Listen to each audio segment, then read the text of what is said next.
Hello there, and welcome to our public speaking class. This time we are talking about emotional intelligence in the workplace. Of course, intelligence emotionally is something that we need, whether we are at work, at home, even in the community, in the society where we stay. We interact with people on different levels.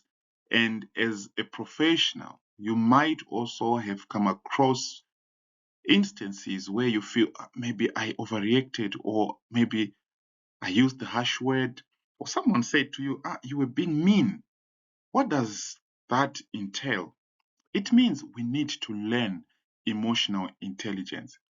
Even how we interact with people in the workplace, how we collaborate with them, how we build teams, how we lead our subordinates, the way we build relationships is very, very important. And when we are aware of this emotional intelligence, we are also able to build stronger relationships and make an impact with the people we lead. Now, emotional intelligence is all about understanding yourself and others, how you connect with them, so that as a leader, you are also able to make an impact in their lives. It's all about how you build relationships, how you relate to the people, how you respond to circumstances or situations that you may go through. And this is very, very important. For this class, we have tried to identify about three focus areas of emotional intelligence. But there's quite a lot that we talk about. We talk of self awareness, we talk of self regulation, how you manage your emotions, how you stay calm under pressure, and you make thoughtful choices. We also talk about the motivation. When things are not moving, how do you keep going? Are you someone who remain positive, or you throw in the towel?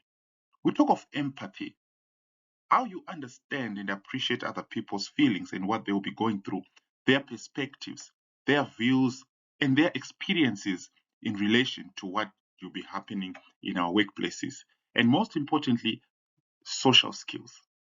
Many people are gifted, they are talented, they've got unmatched competencies in the workplace. But the way they relate with their subordinates, or even equals in the workplace, or superiors, it leaves a lot to be desired. The people are not able to build stronger relationships and communicating with those people they work with. So let's define emotional intelligence. Many people call it EI or EQ because it is the emotional quotient. This is the ability to recognize, understand, manage, and appropriately express your own emotions, while also recognizing, understanding, and responding effectively to the emotions of others. So, you are a part of the society in the workplace, at home, but there are also people whom you join hands with and you work together to achieve the goals of your organization or whatever you're working on at home. So, when you are able to recognize your emotions, the next stage is to understand the way you react or respond to certain circumstances. And you can be able now to manage. Am I going to be harsh? Am I able to be calm and soft? Am I able to relate with people with kindness? Am I able to stamp authority where it's needed? It's all about appropriately expressing your own emotions. But on the other hand, you also need to recognize that you are working with people who are coming from different backgrounds. Are you able to recognize and understand and respond effectively to their own emotions? People have got different worldviews and they interpret circumstances differently. But emotional intelligence guides us, enables us to be able to say, how am I going to deal with this situation? And how am I going to solve this problem? How am I going to resolve the conflicts? How am I able to help someone so that we achieve the goal? So, ladies and gentlemen, when we talk of emotional intelligence, it's going to enable us to communicate effectively and build stronger relationships. Many people rush to make decisions, but with EQ, you are able to make sound decisions resolve conflicts, and remain calm under pressure. So in the workplace, the interactions that we have, they command respect, they require communication, collaborating with others, and growing together. That you need to even build stronger interactions, positive relations, and this way you will create a better workplace. Think about it. Are you someone who respects and able to respect others, treating everyone with kindness and dignity? Are you respectful? Are you supportive? Do you contribute professionally to the organization? When you are this kind of a person, people will also respond to you in the same way. They come to you for ideas. They want you to be part of their team. They want to assist you whenever you are in need of help. So, focus area number 1, self-awareness. When we talk of self-awareness, we're talking about knowing yourself. You understand your emotions, strengths, and weaknesses. I call them the areas to be improved. So when you recognize these, you are also able to manage your thoughts and feelings and how these things will influence your actions. Many at times we looked at ourselves and said, oh, I think I overreacted. I was not supposed to do that. I was not supposed to speak to her or to him that way. When you reflect on your own experiences, you are able to learn from them, and that way you improve yourself to become the better version of yourself. So self-awareness is very, very important. It is the first step to growth. Are you able to recognize that I'm doing something the wrong way? How can I improve this? Are you understanding your emotions, your strengths, your weaknesses, and their impact on others? Remember, self-awareness is the first step to growth. Focus area number 2, managing emotions under pressure. Nowadays, we are going through a lot. From the rising of the morning sun, we are pushing through tight deadlines, financial pressures. Clients are expecting a lot from us. We have so many tasks to achieve a common goal. How are you going to handle all this pressure? You've got a list of things to do. You've got meetings on the line. And how are you going to manage? Your emotions are being pushed because sometimes as you go through your day, people will also rub you the wrong way. But managing emotions is very, very important. And you need to stay calm during challenging situations.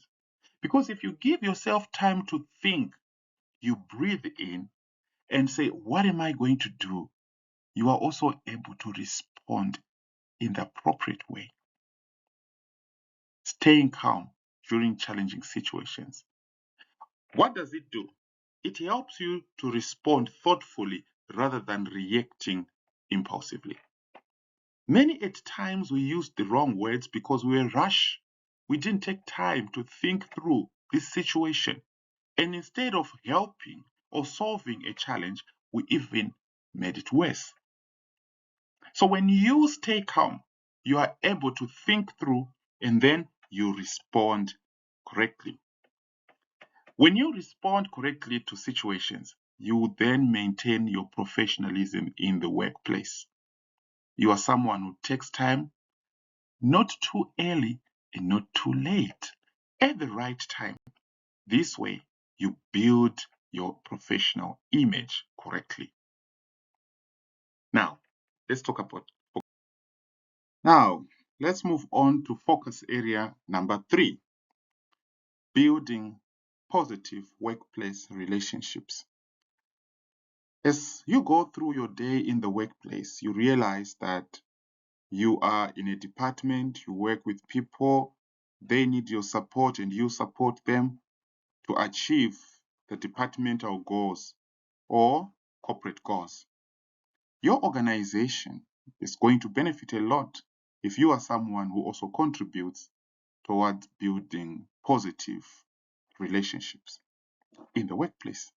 So remember, you can achieve more with your team if you learn to communicate openly, honestly, and clearly, respecting their contributions, valuing each other's ideas, and the differences that you may have.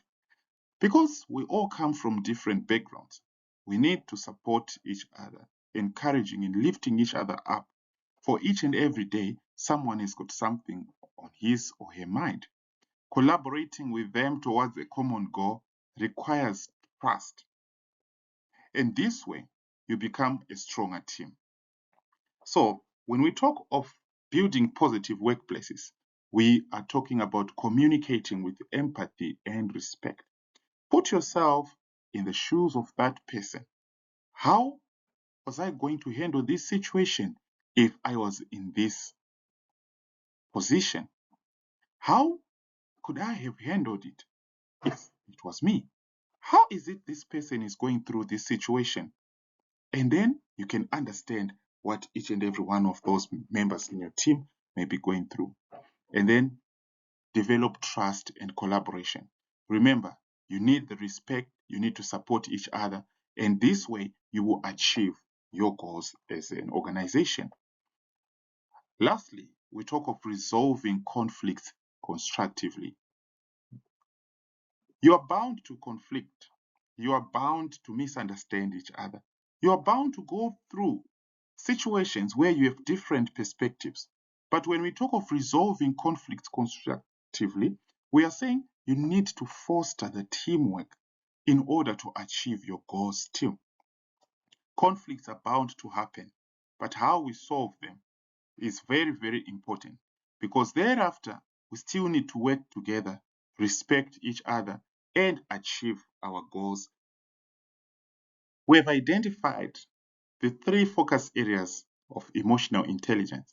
But as you go through your day, remember, emotional intelligence is to do with self-awareness, self-regulation, motivation, empathy, and the social skills. I hope we are going to connect with each other more and more in order to recognize our emotions, understanding how they influence your thoughts, how they influence your behavior and decisions. And you are able to build stronger relationships wherever you are. Stay calm, think through your decisions, and remember, you need to continue improving yourself. Don't beat yourself hard if you remember, oh, I handled that situation in a way that I regret. Say, that was an area which I can improve. And next time, I'll be able to master and help.